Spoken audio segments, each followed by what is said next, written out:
سلسلے کو آگے بڑھائیں گے اور یہاں پر آپ کو بتائیں کہ دنیا کے قدیم ترین شہر ملتان میں اونٹ کی کھال سے تیار کی جانے والی مختلف مصنوعات اپنا منفرد مقام رکھتی ہیں۔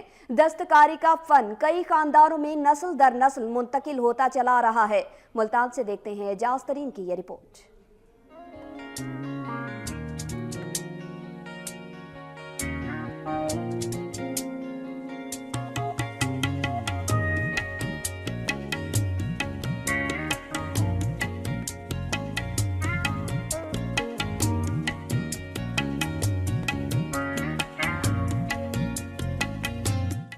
نقاشی اور کاشی کو برِ صغیر کا قدیم فن کہا جاتا ہے۔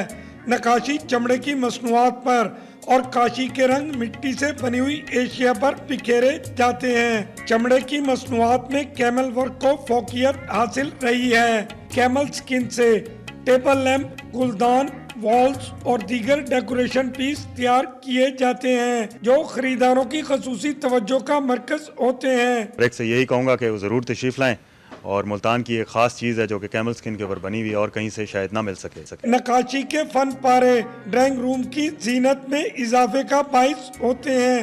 آج کل یہ فن دم توڑ رہا ہے، تاہم ملتان میں ایسا گھرانہ بھی موجود ہے جس نے اس قدیم فن کو زندہ رکھا ہوا ہے۔ اس گھرانے کے سربراہ استاد عبداللہ نقاش نے اس فن کی ترویج و ترقی کے لیے اپنا کردار ادا کیا۔ الحمدللہ دنیا کے 20 ممالک میں جا چکا ہوں۔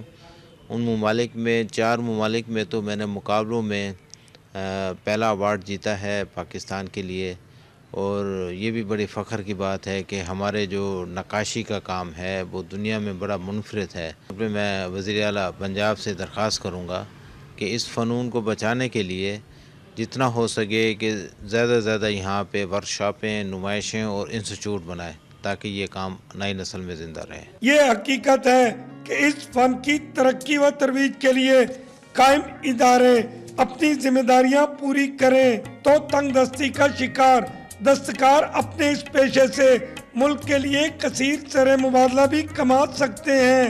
کیمرہ مین مختار احمد کے ساتھ اعجاز ترین، وقت نیوز، ملتان۔